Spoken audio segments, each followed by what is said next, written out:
তোমরা সবাই কেমন আছো? আশা করছি খুব ভালো আছো, সুস্থ আছো।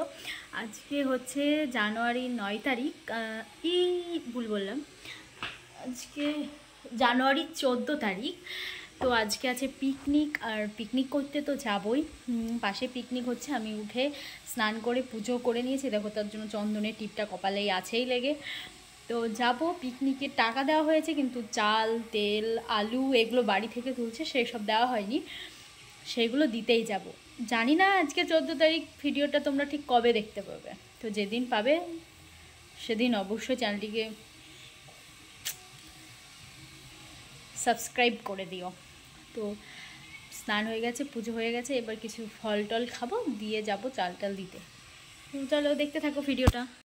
কালকে পৌষ পার্বণ উপলক্ষে পিঠে হয়েছিল, গোকুল বড়া হয়েছিল, লুচি, আলুর তরকারি, সব কিছু হয়েছিল। তো এটা এখন খাবো।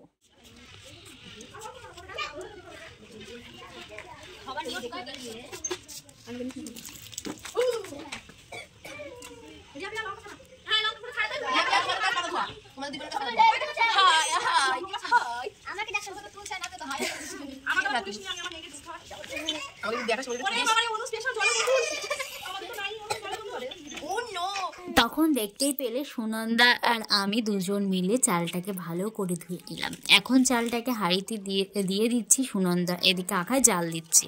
পিকনিক এরকমই হয় বলো, সবাই মিলে হাতে হাত লাগিয়ে কাজ করা, খাওয়া, আনন্দ, গল্প, আড্ডা, মানে কেউ বসে থাকবে না, সবাই হাতে হাত লাগিয়ে কাজ করবে। তো যাই হোক, দিনটা খুবই ভালো কেটেছিল আর খুব মজা করি।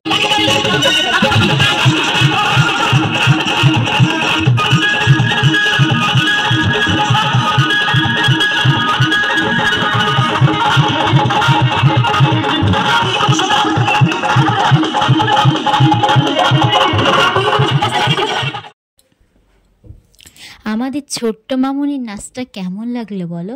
পুচকে একটা, খুব সুন্দর নাচ করেছে। ওর ওইটুকু বয়সে বলো কে বা ওরকম নাচতে পারে। আর এরপরে আমাদের এক রাউন্ড মুড়ি মাখা হবে।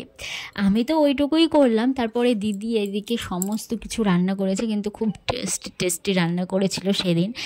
আর আজকের বড় বলতে আমি আর দিদি দুজনেই আছি, তাছাড়া সব বাচ্চা সবাই বাচ্চা। তো এদের সাথে পিকনিক আমরা দুজন মিলে করছি। এখন আমি কাটছি সবজি, মানে গাজর, পেঁয়াজ সমস্ত কিছু দিয়ে একটা স্পেশালভাবে মুড়ি মাখানো হবে। সেটাই দিয়ে একদম ঝাল মুড়ি হবে, ধনেপাতা, চানাচুর, গাজর সমস্ত কিছু দিয়ে একটা মুড়ি মাখা হবে। তো খেতে কিন্তু অসম্ভব সুন্দর হয়েছিল। এদিকে তিশা, আমি কিছু গাজরগুলো ধুয়ে দিচ্ছি, তিশা মুড়িটাকে মাখছে। ওই পাশে সবাই দিদি রান্না করছে, টোকায় আছে, রাতুল আছে, সুনন্দা আছে, সবাই মিলে, বলছি না বাচ্চাদেরই পিকনিক। আর আমি আর দিদিই বড়। এখানে মুড়িগুলোকে ঠোঙায় করে দেওয়া হচ্ছে, আর পাশে রিয়া ঠোঙা তৈরি করে দিচ্ছে যাতে সমস্ত বাচ্চাকে মুড়ি দেওয়া হয়। আমাদের মুড়িটা হচ্ছে টিফিন। ভাতের সাথে রয়েছে চাটনি, আলুর তরকারি, মাংস, ভাত।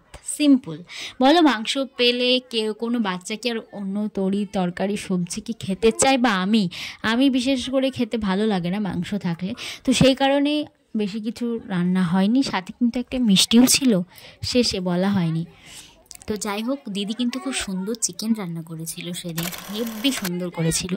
তো সবাইকে মুড়ি দেওয়ার পরে আমি নিজে মুড়ি নিয়ে, মানে দেখাচ্ছে তিশা যে শেষে মুড়ি নিলে ঠিক এরকমই অবস্থা হয়, ভাগে পচে না। তো ওরও কম হয়েছে, আমারও কম হয়েছে। পরে আবার রিয়াদের বাড়ি থেকে আমাকে মুড়ি এনে দিয়েছে। তো সেই মুড়ি দিয়ে আর চিকেন কষা, যেটা করে এক পিস করে খেয়েছে, সেটাই আমি মুড়ির সাথে খেয়ে নিলাম। আর সবাই অপেক্ষা করছে বলো কখন রান্না হবে। যাই হোক, ভাগ্যবশত আমি সেই দিনের রান্নাটা সবার মাঝে বসে খেতে পারিনি। আমাকে খাবারটা বাড়িতে নিয়ে আসতে হয়েছিল, কারণ সেদিন মঙ্গলবার ছিল। তো যাই হোক, ভিডিওটা কেমন লাগলো অবশ্যই কমেন্ট করে জানিও।